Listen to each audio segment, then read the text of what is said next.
دوسرا واقعہ، ایک اور مدینے کا شخص تھا، اس نے امام زین العابدین سے بڑی نازیبہ سی گفتگو کی۔ جب وہ اپنے گھر کی طرف چلا گیا نا، تو امام زین العابدین کے پاس جو اپنے اصحاب کہہ لیں یا حواری کہہ لیں وہ جو بیٹھے تھے، امام نے کہا آئیں چلیں اس کے گھر چلتے ہیں، آئیں چلیں اس شخص کے گھر چلتے ہیں۔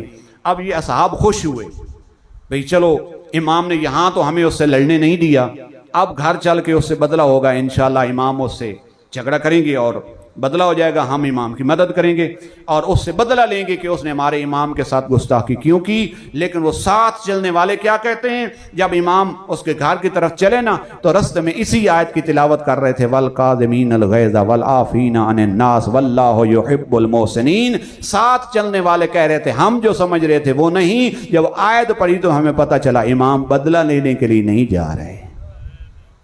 اور جب اس کے دروازے پہ پہنچے دق الباب کیا اور اندر سے آنے والے غلام سے کہا جاؤ اس سے جا کے کہو اپنے گھر کے مالک سے زین العابدین تمہارے دروازے پہ آیا کھڑا ہے۔ وہ بھی اندر سے بھڑک کے آیا کہ پہلے میں نے بازار کے اندر گستاخی کی تھی، اب اپنے دروازے پہ کروں گا۔ لیکن جو ہی وہ دروازے پہ پہنچا امام نے فرمایا ان کنت صادقاً، جو کچھ تو نے کہا ہے نا میرے بارے میں اگر وہ سچ ہے تو میں خدا سے معافی مانگتا ہوں،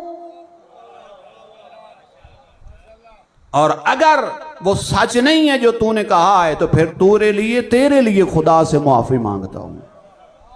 جب امام کو اس نے یہ اخلاق دیکھا فوراً قدموں پہ گر کر کہتا ہے مولا میرے سے گستاخی ہو گئی، آپ مجھے معاف فرما دیں۔ یہ ہے ہمارے ائمہ کی سیرت۔ آئیں ایک فرمان تربیت کا جو میں لکھ کے لایا تھا کہ امام کی زندگی سے تربیت سے بڑے بڑے واقعات ہیں۔